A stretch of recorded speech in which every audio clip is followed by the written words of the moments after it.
In Book 9 of Homer's Odyssey, Odysseus reveals his true name to Alcinous and the Phaeacian citizens, and relates the tale of his adventures after the Trojan War. Shortly after the destruction of Troy, Odysseus and his men attack Ismarus, the city of the Ciconians. They achieve momentary success, but eventually they are repelled by the Ciconians and forced to sail away. Odysseus and his men next land on the island of the Lotus Eaters. On the island, Odysseus's men encounter the inhabitants, who offer them lotus to eat. After tasting the plant, the men no longer wish to return home, but rather desire to remain on the island and eat lotus for the rest of their days. Odysseus forces them onto the ship, binds them beneath the deck, and sails away. The crew next lands on a small island filled with sheep. They feast on the sheep, and then Odysseus decides to sail with some of his crew to a neighboring island and explore the cause of the fires that they see there.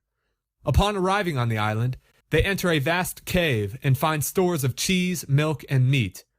The crew urges Odysseus to steal the goods and bring them back to the other island before the owner returns.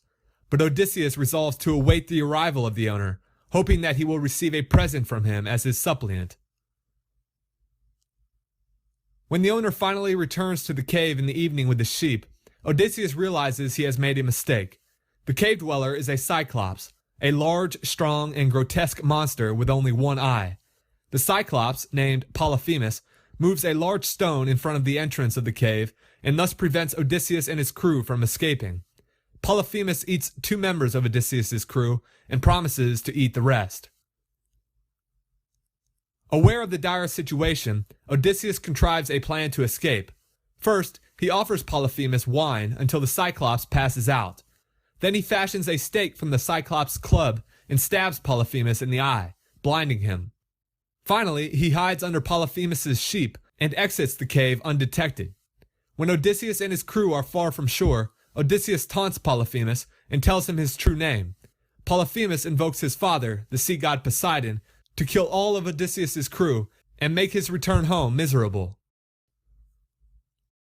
The infamous Cunning of Odysseus is prominent in Book 9.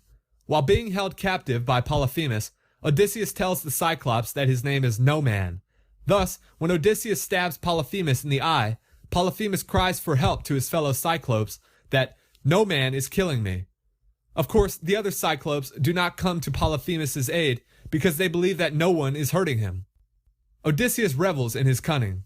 His attitude is remarkably different from that of Achilles, who states in the Iliad that he hates liars as he hates death. Who dares think one thing and another tell, my heart detests him as the gates of hell. Achilles would certainly try to kill Polyphemus without the aid of deceit, and probably would be slaughtered. Is it better to be cunning like Odysseus and live, or is it better to be truthful like Achilles and die? I hope that you enjoyed watching this video. Please like, comment, and subscribe. Farewell.